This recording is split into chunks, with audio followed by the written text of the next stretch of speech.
Hey, Ashley here. I am back in the closet with episode 36, and this week I am going to open all the way up and tell you why I decided to stop sponsoring affiliates into social selling and network marketing. Whew, there's a lot of reasons, and I'm going to be very candid with you. And I hope that this conversation will not only give you some insight into the way that I make decisions, but will help you to make decisions and to feel more comfortable making pivots or changes in any area of your life. And so I definitely want to encourage you to stay until the end of the episode and or fast forward, but don't do that, to the end, because I'm going to give you 10 questions that I recommend you ask yourself when you are considering making any pivot or change in your life so that you can get clarity on what is right for you. And so please listen to this episode with that filter. It's not just about me sharing my journey and my thoughts. I want you to hear that because I do think that's important as someone who you're listening to and learning from, to hear my honest decision-making process on something that's relevant to online business. But more than that, I want to encourage you to, as always, make decisions that are going to be aligned with what is most important and what matters most to you. And that's not going to be the same for any two people in the world. So enjoy this week's episode, grab something to take some notes with, and or go through the show notes, and there is an opt-in for those 10 questions that will be sent straight to your email. So if you don't feel like writing and you feel like downloading and printing and then writing a little bit, do that. All right, let's get to it.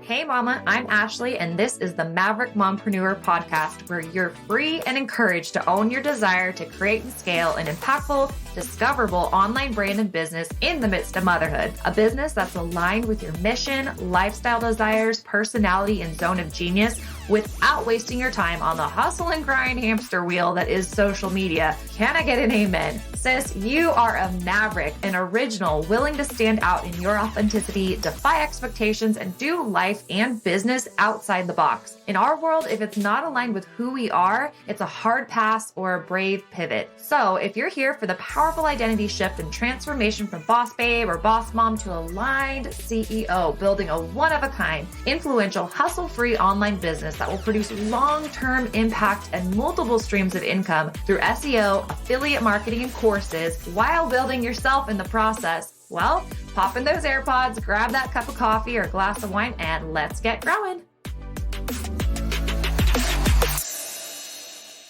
Have you thought about working with me on personal brand clarity or personal brand rebranding, as the case might be, creating multiple streams of income, or making your message, product, service, and or opportunity searchable on Google? Here are the steps that I would recommend that you take, but make sure to DM or email me if you have any questions about the next best step in support that I may be able to provide you. So step one is to get clarity on your brand, whether you are day one or you're years into the game and you just want to make sure everything is in alignment, you are rebranding powerfully, you know exactly where you're headed. You would want to jump in on Align Your Brand. So that is my personal branding course. It's exactly what I would walk you through if we were working together one-on-one, but at very accessible price point. This is meant to get you feeling in flow with your business and to give you clarity on your personal brand. Everything from your content pillars, your message, who your ideal client avatar is, your tagline, your brand identity, your fonts, your colors, a plan to show up monetized, but to show up in front of the people who need what you have to offer, literally all the things.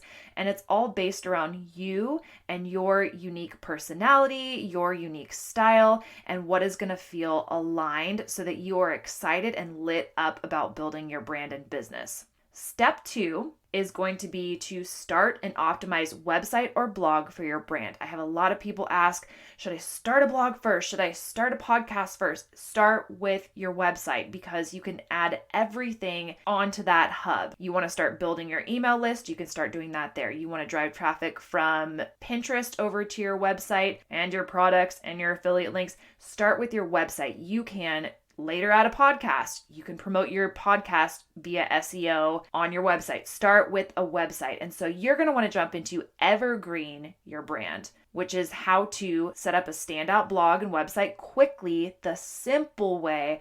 And this is a self-paced course where I walk you through click by click and step by step. I've set up many websites and worked with hundreds of clients on setting up and optimizing their own. This is everything you need and nothing that you don't. It's 3 modules. You could complete it in a day easily, or take your time with it. Step 3, and actually step 3 includes as bonuses both step 1 and step 2. So if you hear all 3 steps and think, I want all of them, then just get step 3. So step 3 is going to be to automate your social selling business or your affiliate product sales, get back your time, and then be able to monetize and scale your brand through your own offer of either coaching, a digital course, or a group program, or all 3. I mean, don't do them all at once, but you could. So you're going to want to hop in on the next round of Social Seller to CEO Academy. That's a 12 plus module group coaching program with access to weekly Q&A calls with me in addition to the actual course. And this is where I teach you the exact way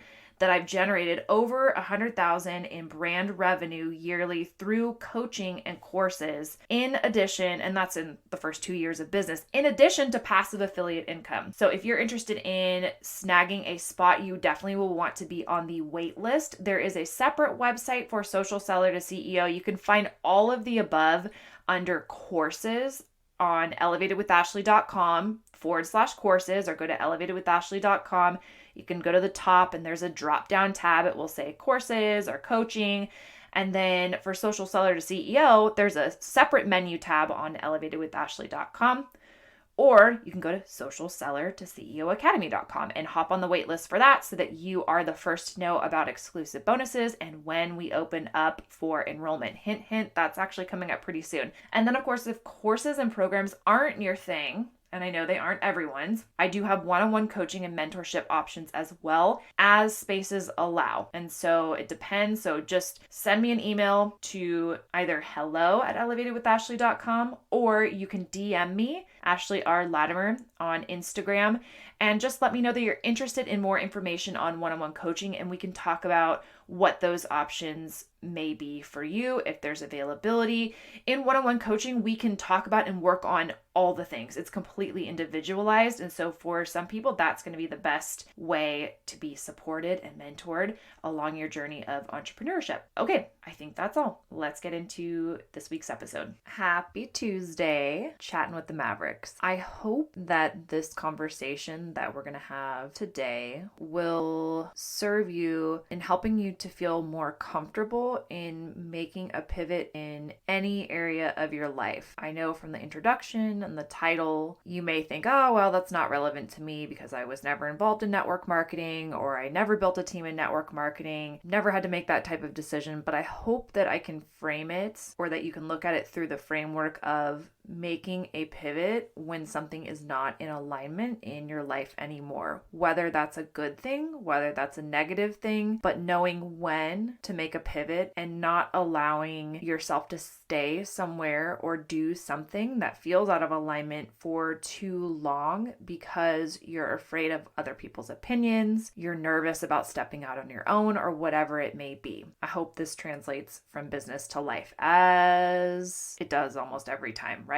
I'll say it until the cows come home. Life and business, there's so many parallels. They really are. It really is all the same thing. So when you listen to the podcast, I hope that you're able to take that and get some meaning out of it, regardless of whether or not the examples or the guest is exactly relevant to your life or your particular style of business. This episode is going to be basically me talking you through why I decided to stop sponsoring affiliates into network marketing. So a little bit of my backstory. I got into network marketing in 2017, mid 2017. I was introduced to network marketing through a blogger friend of mine who said she would mentor me in building the way that she was by using SEO and her website. And that's exactly what I did. And then I realized, well, that's not exactly duplicatable. So I started building in that way, quickly realized that it was not duplicatable Google, and I felt like I needed to do the do in order to be a good leader. And in doing the do, I gave up all the parts of online business, or many of the parts of online business that were really feeding the creative part of myself that loved online business and being my own boss and developing a brand. I really became so engrossed in selling products and being a rah-rah team leader and all of those things that are expected parts of being a team leader in network marketing and being a part of that industry in the traditional way. And so I showed up that way and I had success because I had already built influence before getting into that industry. But it consumed my life. And if you know my story, you've probably heard me talk about this a bunch, but it really did. My business really ran my life, and it had to be that way in order to maintain the relative level of success, honestly, that I was achieving with that first company. And I really realized that that was not going to be sustainable. So I did shift into a company that was a social retail company where I could actually build in the way that I was originally taught to build, which is what I was doing prior. So through using SEO and sales funnels and automation and systems and all the things that allow you to build other streams of income, to build on your brand and have network marketing as a complementary asset to that, which is what I teach. So I shifted back into that and continued to sponsor. So I think at this point, I probably sponsored nearly 400 into my downline between the two companies, and nearly 200 of those have applied to join my downline through funnels. But I made a decision, and this has been slowly over time as I have come more and more into alignment with myself in life and in business. I made the decision to stop sponsoring into network marketing. Now, I am not shutting down my sales funnels. I am not shutting down my personal affiliate product sales, because that does feel aligned to me. I continue to sell 3,000 to 5,000 or more in the affiliate products every single month, 100% passively. And that's what I teach in Social Seller to CEO Academy. That first part of the program is how that's possible. So let me give you a breakdown of the reasons why I decided to stop sponsoring into network marketing, into my team. And in fact, if you were to go to Google and to search how to become a social marketer with my company, my post would pop up, and does pop up as of right now, as Google page 1, post 1. And that's because of organic SEO, no paid advertisements, just as a disclaimer. However, what felt in alignment to me and a decision I made was to add a disclaimer at the top that I am no longer sponsoring into that company. And of course, I link what it is that I'm doing now and how I may be able to help now or in the future in building an aligned online business with multiple streams of income, including affiliate marketing if you so choose, but just giving an explanation of what it is that I do now and leaving that up as a piece of authority of, yes, I know what I'm doing, but for me, that no longer feels aligned. However, that skill set can be applied to any business that you are building online. And when I say that skill set, SEO, systems, having a website, knowing how to drive traffic to that website, organic and or paid, building the email list, all of these invaluable marketing skills that translate from company to industry to industry. And I want to say that there are many benefits to joining network marketing companies. I think that it's an absolutely amazing place to get started and learn the fundamentals of business. You learn everything from sales, how to pitch yourself, personal branding, maybe if you've got a solid upline or you're following a leader who teaches personal branding.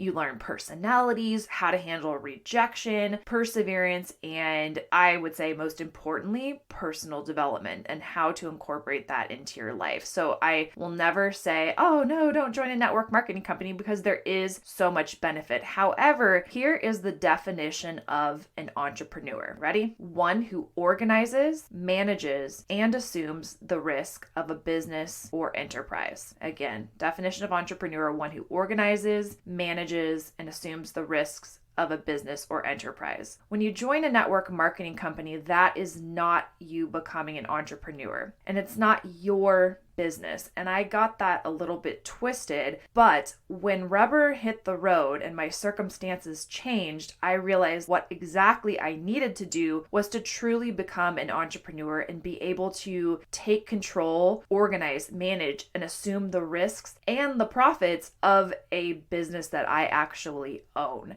Now, part of your business, part of your brand, a stream of revenue, I absolutely believe that affiliate marketing can be a part of that. And so for me, that feels really aligned. So marketing those products through sales funnels as a stream of revenue, couple $1,000 a month plus, great. But if I'm going to call myself a mompreneur, as a mom, I'm taking on all of being a mom. As an entrepreneur, I want to take on all of being an entrepreneur, betting on myself, assuming the risk, etc. And I was doing a little bit of research and came across a study, the AARP Foundation study, gives the following statistics. When it comes to network marketing companies, a minimum of 90% of representatives leave within 5 years. And it's typically those that are not at the very, very top. And you just understand how the industry is going at this stage in the game. Building a legacy, unless you come in with massive influence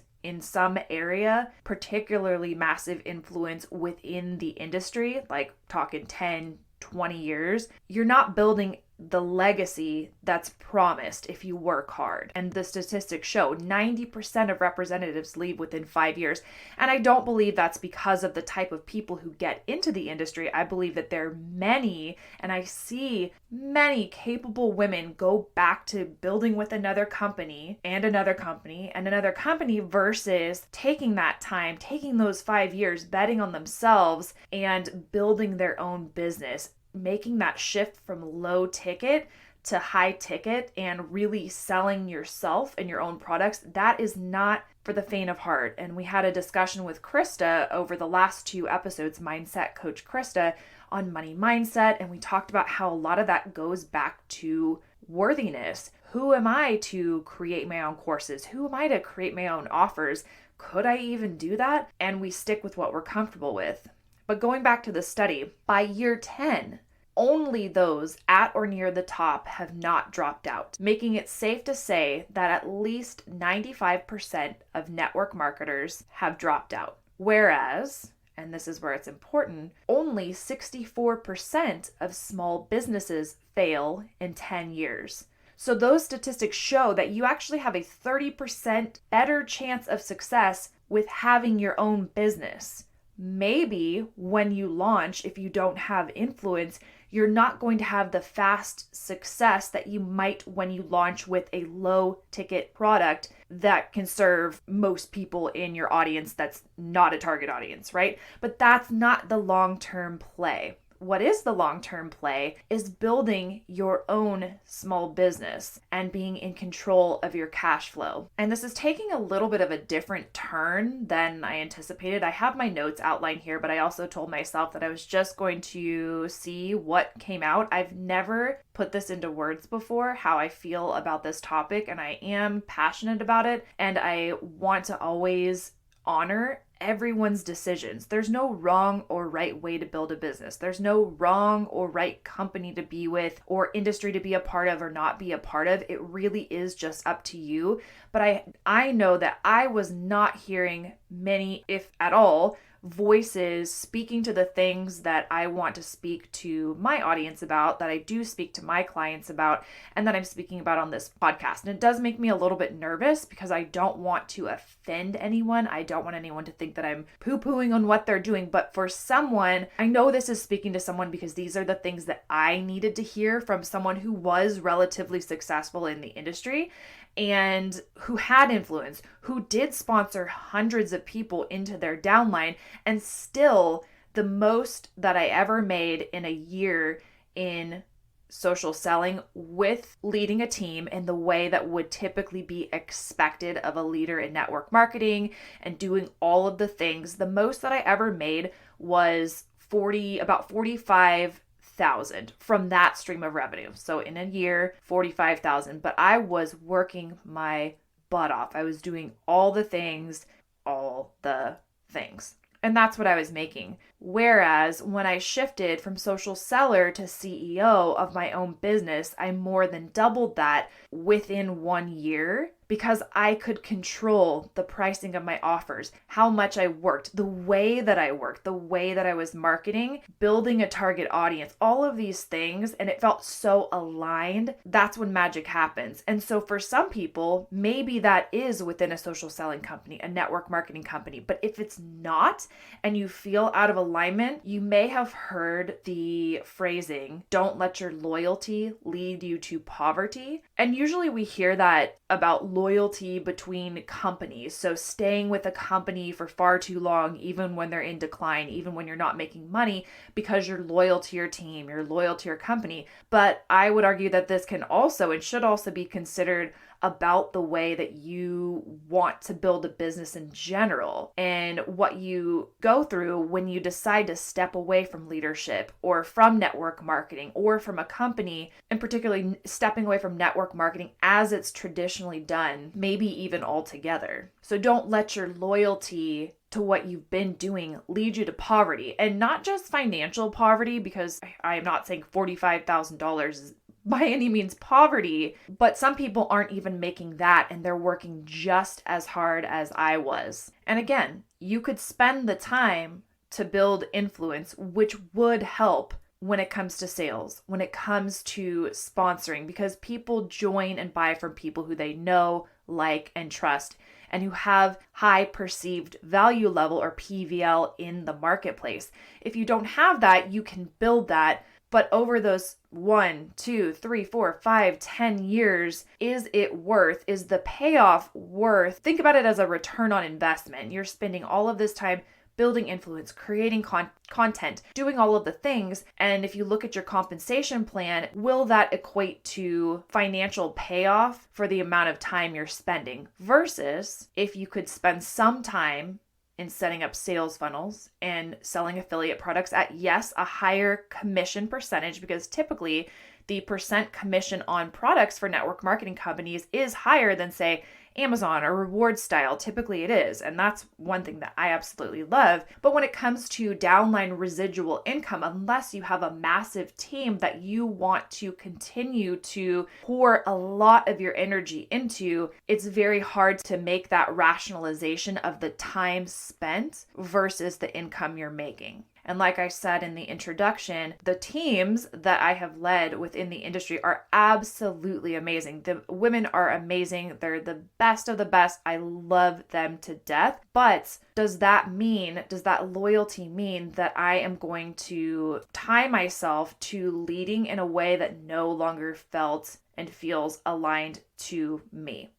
And the answer is no.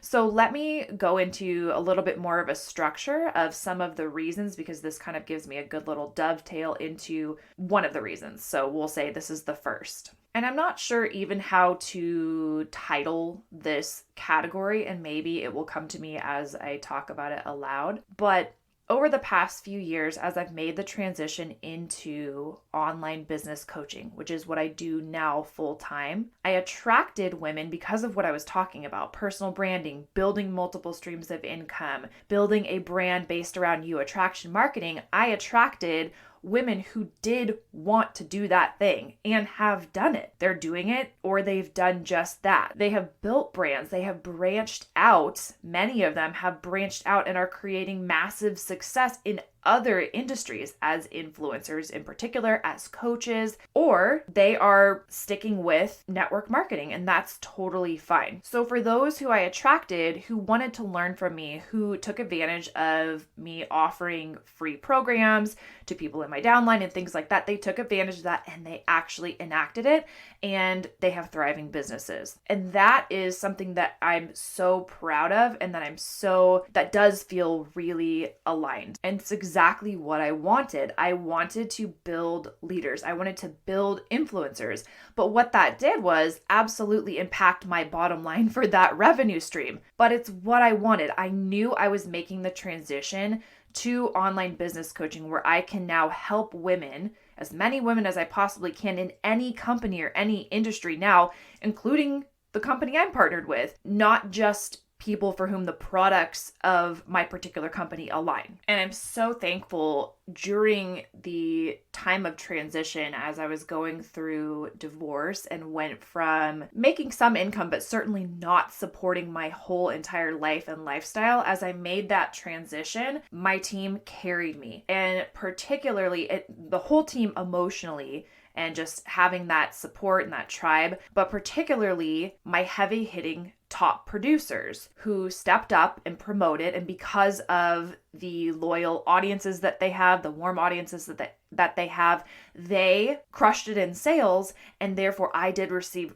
great residual income off of that. And I'm so grateful that that is how that worked out for so many reasons. I'm so grateful to them. I will be forever grateful to them. However, that's not sustainable, nor was that what those individuals chose to do with their influence and with their brand full time. And I don't blame them. Neither did I. Many of them also have passive sales funnels set up for these products like I do, but they are crushing it and making impact and income in totally different ways. And that is what I want for people on my team, for my clients, and for anyone who's building a business online, is to build in the way that feels good and aligned and plays on your experiences, skill sets, strengths, and gifts.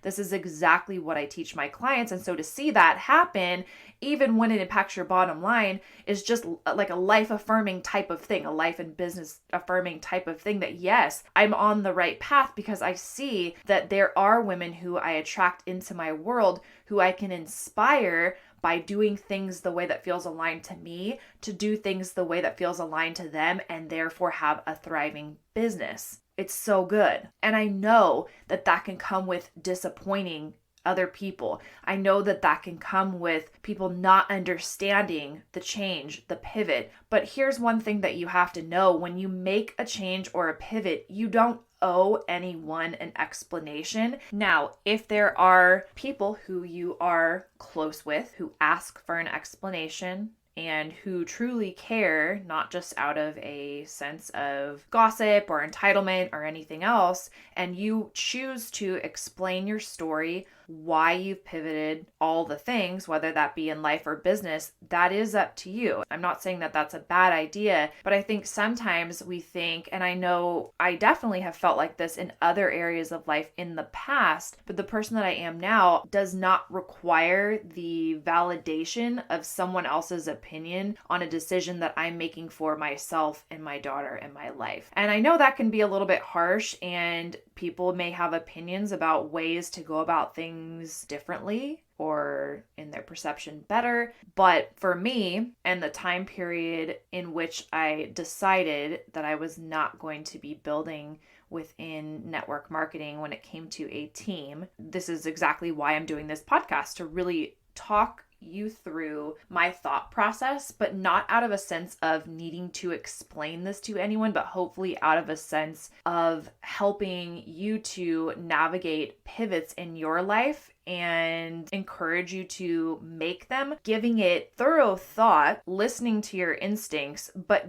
leading yourself and not allowing the opinions of others to lead your decision making, whether to stay, whether to go, when to go, all of those things. That decision-making process of relying on the validation of others' opinions on my life has gotten me into situations I never should have been in. And I wonder if you can relate to that.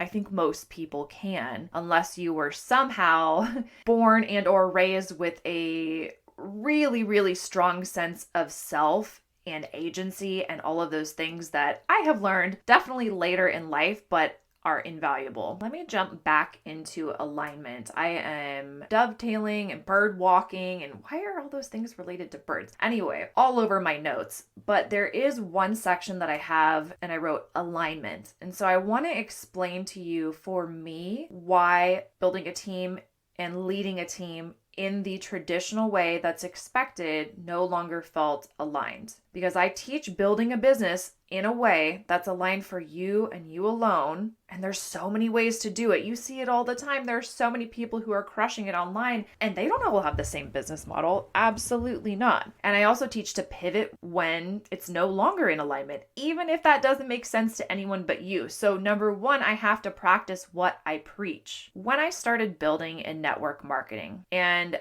as that journey progressed, I was not in a healthy place. I was not the person that I am now. If I look back at my motivations, I look back at my sense of self, where I derived my sense of self, where I derived my security and safety and comfort, it was not a healthy, whole place. I was also not supporting myself or needing to support myself financially as I am now. So the combination of those two went hand in hand. The things that I was okay with doing and sacrificing and the way that I showed up are not ways that I feel aligned showing up now. And this can happen in our relationships. This can happen in the ways that we move our body and working out. This can happen in business. This can happen in a company.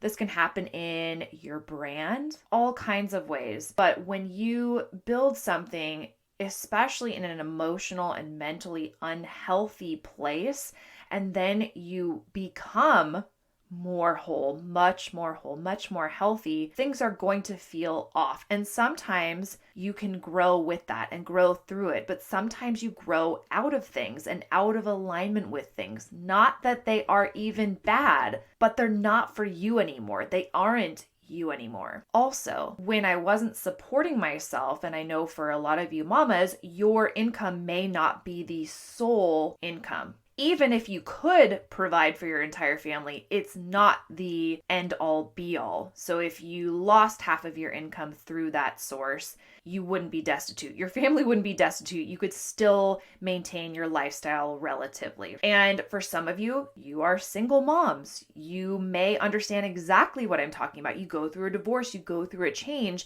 and you realize that, my goodness, if my income is halved through network marketing, I can't do this. And so that's the realization that I came to, was I cannot rely on the efforts of others and the decisions of others if they want to go off and do their own thing. I don't want to have those types of feelings, or even for that to be a thing. One of the top producer of my team is still a dear friend of mine, and I am her biggest cheerleader. Like, every milestone, I just get so excited for her. I would never want to sit there and feel resentful that she's not promoting because I'm making less money. That is not what I would ever want to do. And I knew that from the beginning. I would never want to put myself in a position where I was pressuring anyone, or even feeling the need to pressure anyone to produce to make me money. That feels completely out of alignment and always has. I'm glad that I started building my own business that I own and control before I even needed to, because of that very reason. When I did need to support myself financially, I could, and I knew that I could. And I knew that I had already started building a business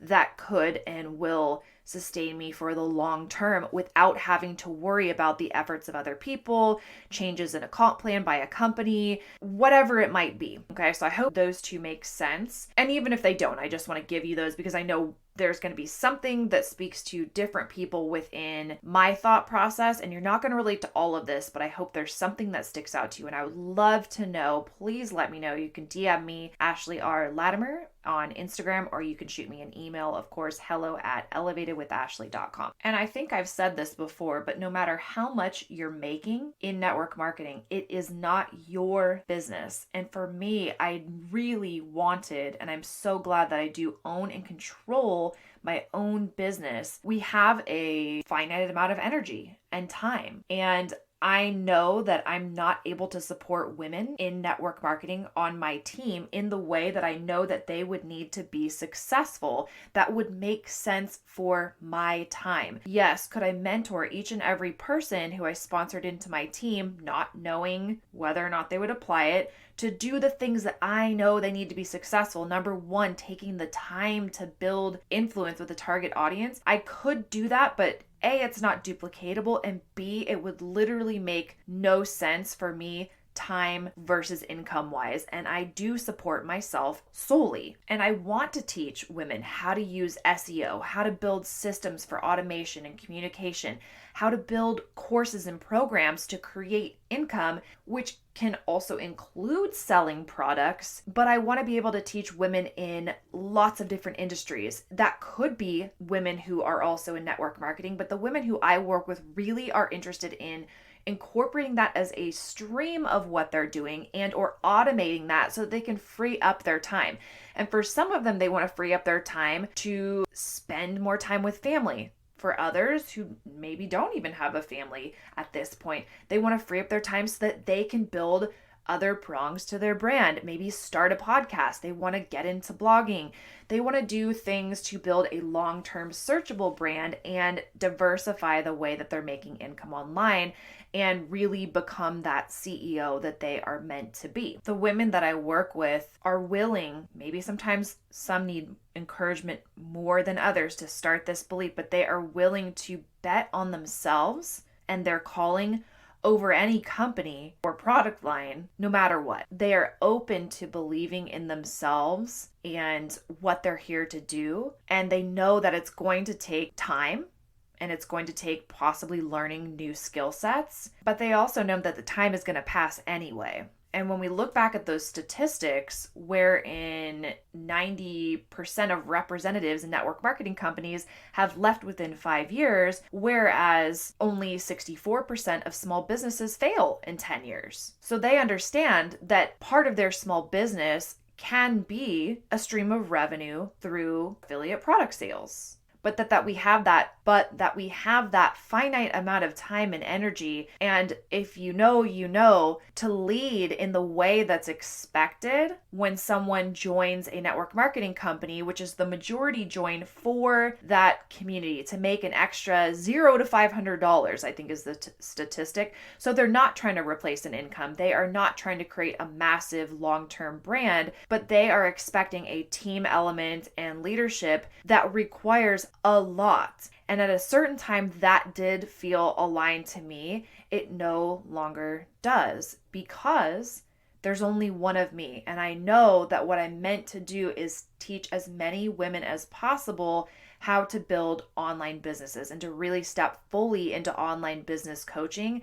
And yes, you can build different streams of revenue. And there are some people who are able to be online business coaches and also do all the things within network marketing, but typically those are people who are network marketing coaches and they already established a legacy income or a top earner income before starting into network marketing coaching so that they are able to put in the effort. The time versus the ROI on their time makes sense. For me, it did not. And that's what I had to decide. And so I did make that decision to step away from taking on any new affiliates. Now, I will give the caveat that if an influencer came to me, someone with influence or who was building a brand, building influence, and was a lone wolf type of entrepreneur, a solopreneur like me, who truly, even if I have an upline who's active and my active upline is absolutely amazing. And that's the nice thing about choosing a team to be a part of that has incredible leadership is that even if you take a step back, I have zero worries based on the systems that I've built out and the trainings that I've already done and the leadership that's available within my larger team. If somebody wants a good leader who's active, they've got it. They just have to make those connections. But again, back to if someone came to me, it was a solopreneur and said, hey, I want to do what you're doing. I want to incorporate these affiliate products into what I'm already doing, into my existing influence. Absolutely. Would I help them get started? Sure. Now am I going to teach someone how to create all the systems? No, because one thing that I will say I have found is that when there's no skin in the game, and this is for myself and also for clients or teammates, when there's no skin in the game and someone is given something, you don't have this same drive as you do when you invest and you think, I have invested in this, I'm going to make this work. If you've listened to my podcast about, I had a a $5,000 investment in someone building out a funnel for me. It was a total flop and frankly scammy. If you want to know what that was and who that was, I did report them to the Better Business Bureau along with a lot of other people who did the same thing once I got on there. But anyway, even from that $5,000 investment, because I put skin in the game and wanted to make something work and wanted to get my time freedom back, I decided to do it my way. And that was the catalyst for starting my own business, right? From going from social seller to CEO and finally ahead of schedule launching my online coaching business. And now I've gotten to work with the most amazing clients from all different companies and all different industries. And it's been an amazing last 2 years. And I'm so excited about the future. The way that I build my business and my life now are truly in alignment.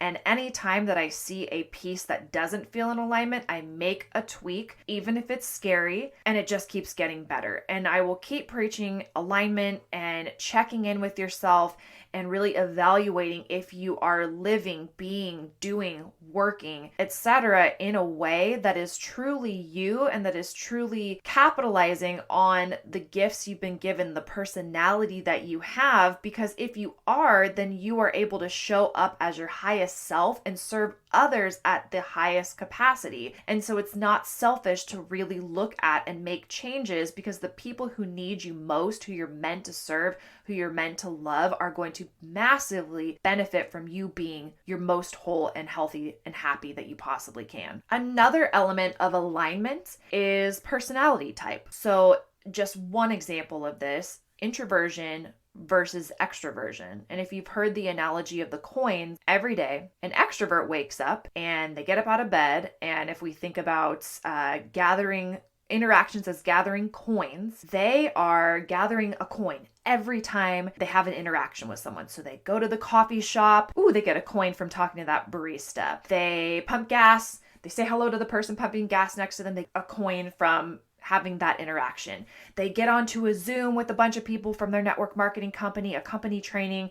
They're getting coins from that. They are asked to speak. They're getting coins from that. They have messages and conversations and engagement going on online, on social media. They're getting coins from that. They are filling up their coin purse with all of this interaction, with all of this engagement and activity. Maybe they even have too many coins. I don't know. But then an extrovert on the flip side, they wake up and they have a coin purse of a given amount of coins, and each interaction is giving away a coin. So giving away a coin. That Zoom call, that's giving away a coin. Answering questions for teammates. It's not a bad thing, but it's giving away coins. Answering messages, being in 50 chats, that's giving away coins. It's draining energy. And then for both introverts and extroverts, they don't just have their network marketing business where they're getting coins and giving away coins. I'm kind of going out on a limb here with this. They also have families. They also have partners. They also have other jobs. They also have hobbies. All of these other things that either give coins or take away coins. For me, I am an introvert. And so what I found was that the expectations of leadership and of team building are very much more, and this could be argued with, but for me, it did not work with the amount of quiet and solo time that I need. For me, the long-term play of being the type of active leader that most people expect when they join, that most people want you to maintain, to honor myself and the personality that I've been given, couldn't do it long term. And so I don't know if there's any other exhausted, extroverted leaders, but really take care of yourself. Make sure that you're setting boundaries around your time and communication, how often you're checking messages, and all of those things. There are, of course, boundaries that can help with this. And there are many top leaders who are introverts. I'm not saying that's not possible, but I know for me, that was a factor of not wanting to continue to sponsor at the rate that I was, because the amount of interpersonal activity, aka giving away of coins, would not have been sustainable for me. And I don't like to do things not 100%. But I want to have 100% to give to the people who matter most in my life, my partner, my daughter, my family, my friends, some of those friends being on that team. But hundreds, for me, that's not sustainable. And I know from experience, it can be hurtful, it can be disappointing, it can be confusing. But I would say to anyone who feels that way toward me, I do not blame you for that. But I hope that you, in a similar situation, in any capacity of your life, if you felt like something was best for you and your family, that you would choose you and your family and what matters most, and your mental health and your financial health and your spiritual and physical health first, all day long. I would never encourage you to not do that. And so I hope that if there is anyone listening who has any hard feelings, because I know what that feels like, trust you me, I do know what that feels like. And at a different point in life, I didn't get it, and I do now. And so I hope for you that this is not a frustrating episode to listen to, but that it gives you some advisement for when you inevitably face a situation where you are going to disappoint other people, or you're going to burn yourself out. You're not going to be living your best life. You're not going to be showing up for the people in your life who truly matter most. And one of those people being your own self. I could go on, but lastly, there was for me misalignment with strategy, and mainly in leading women to do something that I was no longer willing to do. And mainly that's reaching out via direct message, or even having a bunch of engagement and interaction on social media and in direct message with the purpose, although we say it's for connection, but really with the purpose of selling. I no longer felt comfortable doing that and didn't have to do so myself because of the funnels that I had put in place for both product sales and sponsoring, which is why I put those in place, because it did not feel aligned to continue building a business that way. It also didn't feel sustainable, or frankly, didn't feel to me professional. It didn't feel like the CEO version of myself, what they would do. And so I was and am willing to bring people on as affiliates who had influence, who I already knew could be successful and who expressed that, and even go-getters who maybe weren't so influential yet, but who would be happy to plug into a system and do their thing the way that I did. Someone not looking for community or a super involved leader. But again, I know that that is the majority, are looking for that community and are looking for a super involved leader like I used to be. But again, stepping into business coaching online, making a pivot into online business coaching full time is what I am choosing to devote my time and energy to, because that is finite. And so, like I teach in Social Seller to CEO Academy, I automated all that I could as far as social selling. I have now chosen to not, for the time being anyway, to not bring other affiliates on. And with all of that additional time that I've been able to save over the years through having those automated sales funnels in place, I've been able to actually start my own business and really branch out and expand as an entrepreneur in the online space. And the ways that I currently monetize are, yes, through affiliate marketing, also currently through one-on-one mentorship, as well as group coaching programs, and also digital course sales. So, in conclusion, because I think I've talked myself all the way out and around and through the decision-making process that I went through in order to determine that I no longer wanted to team build, my conclusion for you is, whether it's moving to a new city, switching a company or leaving a company, starting a side hustle, starting a business, becoming a CEO, creating your first course, trying online dating, breaking up with your partner, filing for divorce, or even, chopping your hair off, life is going to always have a ton of decisions. They're going to be big decisions and small decisions, and some do require a lot more thought. But what happens sometimes is that when we have such a big decision, we hesitate to make up our minds and then we don't take any action whatsoever. Have you ever done that? I know I have in pretty much every area. We just avoid making that decision. We just want to crawl into a little hole and hope that we just stop thinking about needing to do something and needing to pivot and wanting to make a change. We just hope that will pass by. But in that indecision and choosing to not make a decision is actually making a decision. And the decision is to stay where you are, to accept what you have and stay where you are. And that's a decision in and of itself. So I wanted to end with 10 questions that you can ask yourself and that I would recommend that you ask yourself when you are considering making any larger or small, any pivot or change in your life, and these will hopefully give you clarity on what's right for you right now. So even if you're not in the process of making a big decision, I recommend that you write these down because I think they'll guide you through. In fact, I will make and link an opt-in in the show notes with these 10 questions, like a little worksheet. And that way, just give me your name and your email address, and then I will shoot you over these questions.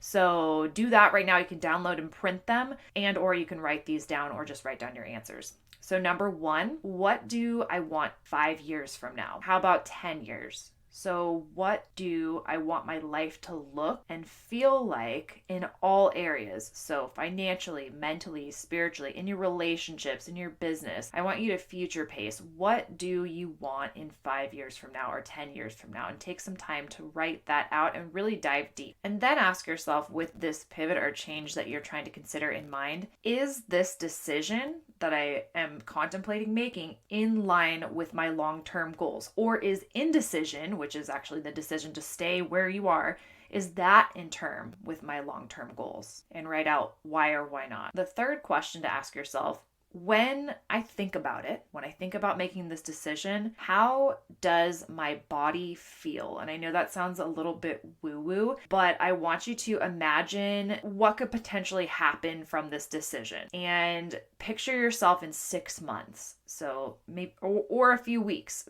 a few months, 6 months.